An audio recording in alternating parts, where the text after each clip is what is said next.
loves. So, nasa Walmart tayo ngayon. Mamili ako ng mga groceries, mga loves. Kasi, wala akong pagkain sa bahay. May mga nabili yung mga asawa ko, mga groceries siya nung isang araw. Pero, hindi kompleto. So, bibili ako ng mga, mga kailangan ko lang, mga loves. Tapos, bubudulin ko yung asawa ko. Sasabihin ko na siya naman magbayad. Hello! So, tara mga loves. Pero kailangan konti lang yung kuhanin ko kasi siya nga magbabayad. Let's go mga loves. We're gonna get some watermelon again mga loves. May yellow. Tapos green. Bahala na. Pare-pareho lang naman yung tunog niya mga loves. We're gonna get my favorite. Ang ating banana bread. So, yun nabili kong banana bread mga loves sa Costco. Okay yung lasa niya, pero mas gusto ko pa rin ang banana bread ng Walmart kasi mas matamis para sa akin mga loves tong Mas gusto ko kasi yung matamis. Mas matamis tong banana bread ng Walmart as compare sa Costco. Pero kung hindi ka masyadong mahilig sa matamis, okay na okay sa'yo yung sa Costco mga loves. Sa panahon ngayon ng peach mga loves, nakakain na ba kayo ng peach? Yan. Tapos, yun pa, apple. And ito, peras yata ito, mga loves. Pero mas gusto ko pa rin ang mangga. Nabili yung asawa ko ng strawberries. So, hindi tayo bibili ng strawberries. Kung ano lang yung kulang sa bahay, yun ang bibili natin. Wow! Ano yung kulang? Talaga ba, May? Kailangan natin ng ito. Blueberries. So, yung mga loves pa tayong blueberries. At syempre, mga nahinog na naman ang mga mangga, mga loves. Kahit green siya, malalambot na. So, ito na lang yata yung hindi, mga loves. Tingnan ko natin isang piraso. Kasi yung iba, ayan, malalambot na siya. Tingnan nyo. Malambot. Ang dami mga cherries, mga loves. Naka-sale. $1. Kaso parang hindi na siya looking fresh. Ayan, hindi na siya fresh, mga loves. Kuha ako ng guacamole. My favorite guacamole. Ayan, dinadala ko sa work, mga loves. Masarap. Nasawsawan ng pepper. Kuha sana ako nito, mga loves. Kaso yung expiration niya is June 27. 23 na ngayon, mga loves. Kuha ako hanggang 7 days straight na duty kasi ako. Mula bukas. So, kailangan ko ng yung tatagal. This one is ito. July 1st, mga loves. So, kuha ko nito. Ayan. Tignan natin itong isa. Baka matagal din.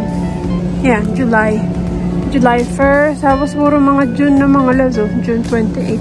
So, napapabilin ko na lang yung asawa ko next time.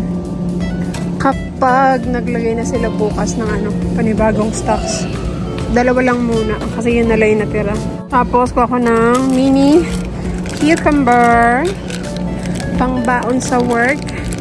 Ito mga loves, sa sahog nyo na. Cucumber. Carrots pala. Ba't sinabi ko mini cucumber? Mini carrots sa sausaw nyo sa guacamole or cottage cheese.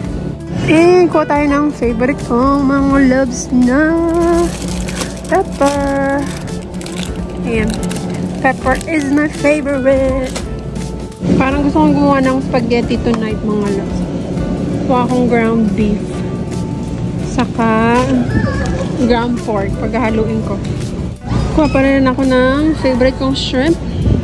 Pang natin to, mga loves. Pang tawag dito? Meal prep. Pang meal prep natin. Raw shrimp. Ayan. May lumabas na yelo. Balik natin. Yarn. Jumbo. I like jumbo shrimp. Ito pala yung mga chicken, mga loves. Chicken breast. Ayan. Chicken breast tenderloin. Kaso mga frozen yan, mga loves. Mga frozen. Look at this. Popcorn chicken. Chicken bites. And mga chicken, mga loves. Ito na ang ground pork. Parang gusto kong magawa ng lumpia. Ano ba yan? lumpia. Hindi ako masyadong bibili ngayon mga loves kasi yung asawa ko magbabayad. Sabi ko, ikaw naman magbayad ng groceries. Kaya naman. So, ang ground chicken. Pang meal prep. Always kasama sa meal prep ko yan mga loves. Hindi man ako nagsasawa kaya okay lang. Mapasa lang chicken feet. Look at that. Tapos, kuha tayo ng honey ham. Ito. Yarn. Yan, sana yung malaki na eh. Kaso, ayun, honey ham. Yung malaki na yung kukunin ko mga loves. Kasi may gagawin ako mamaya. Tawag dito. Yung, ito, malaki na to. Yung, ano siya, pickles. Tapos, ito, saka lalagyan mo siya ng cottage cheese. Kailangan ko ng mozzarella cheese. Yung shredded mozzarella yarn. Ito mga loves. Mozzarella cheese. Shredded. Yan. Sabi ko kanina cottage cheese. Hindi pala cottage cheese. Cream cheese pala sinasabi ko mga loves. Ito, cream cheese. Whipped cream cheese. Yan.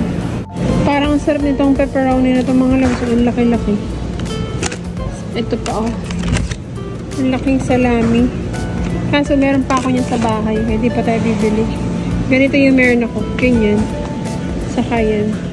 Tapos, kuha tayo ng yogurt. A little bit of yogurt in my life. Nagkakanta ko. Ito na lang pala yung kukunin ko mga loves. Ito. Kuha sana akong Yakult. Kaso tingnan nyo. Ayan na rin natira. Tapos, sira oh. So, ito na lang kunin natin. 10 Active Probiotic Dailies. Helps support your immune system. So, ang flavor niya is strawberry, mga loves. Yan. Tapos, kumuha tayo ng meron din palang cheddar bacon dip. Ito, mga loves, oh. Pang ano natin. Pang Netflix. October 11. Ito na yung mga ibang ano nila. Anong tawag dito? Ayan, pang-bake mga loves. Pag ayaw nyo gumawa ng crust, pwede na yan. Tapos, ito naman ang mga pang ano yun, cookie dough. Ayan. Kasi talaga ako mahilig mag-ano mga loves, mag-bake. Ito naman, chocolate chip. Ayan. Hindi talaga marunong mag-ano eh. Hindi ako mahilig, pero medyo okay naman ako mga loves. So, kukuha lang ako ang crack and egg. Mga ilang piraso pangbaan natin sa worky yarn. Tapos kuha ang chocolate milk mga loves. Yung binili ko lang sa jusawa ko. Chocolate milk. Tapos kuha ko ng almond milk. Panglagay ko sa overnight oats. Walang unsweet na almond milk. Pero merong unsweet na coconut milk. So, yun na nga lang mga loves. Delicious drink. Ayan, coconut milk. Baka pwede rin tong pang meal prep. Itatry ko mga loves. Bahala na. Sana masarap pag nilagay natin sa sa overnight oats. Kuha tayo itong tea mga loves. Unsweet tea. Real brewed tea and sweet black tea. Yan. Tapos, kuha tayo ng salsa mga loves. Mild. Chunky salsa. Mild. Ayan. Salsa. Pwede nyo lagay sa itlog. Or, mahilig kasi asawa ko yung itlog. Tapos yan, lalagay nyo. Imbis na ketchup. And dito tayo sa mga chips. We're gonna get some chips. Chips. Ano lang yung favorite mga loves eh. Ito. Ayun. Original. And ayan na mga chocolates. Bili na po kayo. Dahil mga chocolates mga loves. Dove. Alam niyo ang sarap ng Dove na chocolates. Ito na mga sugar-free. Kunwari sugar-free. Yeah, sugar-free. Pero ano siya mga loves? Rich in medyo may pagkamataas yung kanyang carbs. Ayun, 17 grams. And so, what about this one? Ooh! Hershey's na zero sugar. Aspartame free pa, oh. Tingnan natin ang carbs, 20 grams. Medyo mataas pa rin mga loves. It was 130 calories.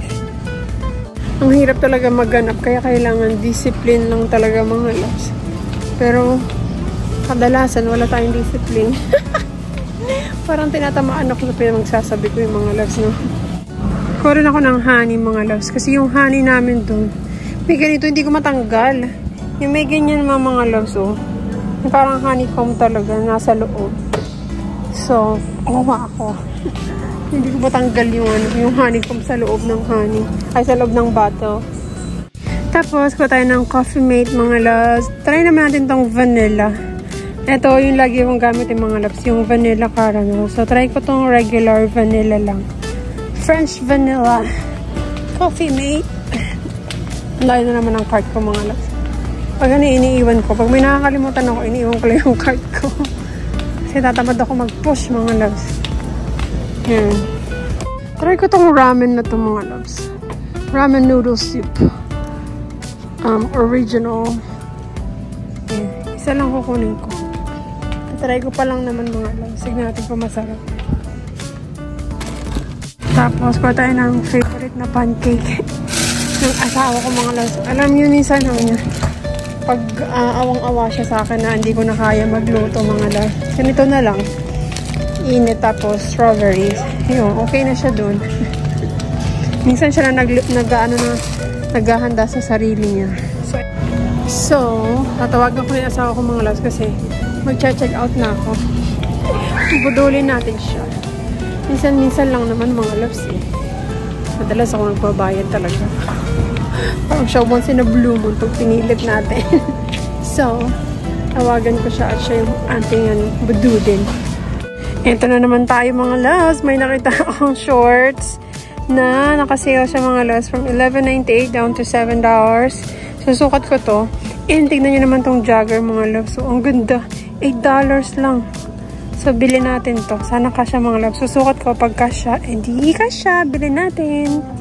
Yarn. Siya na pala, mga loves. So, kararating lang natin sa bahay, mga loves. And, ayun nga, nagbayad yung asawa ko. So, 146 yung binayaran namin, mga loves. Binayaran niya pala. Parang, konti lang yung kinuha ko, pero ang laki pa rin ang binayaran niya. Iba talaga ang bilihin ngayon, mga loves. So, anyway, yun lang. Thank you so much sa lahat ng mga nanood. And I'll see you again sa ating susunod na vlog. Bye! So, ayun, mga loves. Sa lansan ko na. Puno na naman ng ref. Ito, binili ng asawa ko kahapon. Tapos yung iba, mga loves, pinagbibili niya kahapon. Ayan. Hindi siya mag-grocery. Hindi kompleto. So, yan. Happy na naman ang tami ng lola niyo.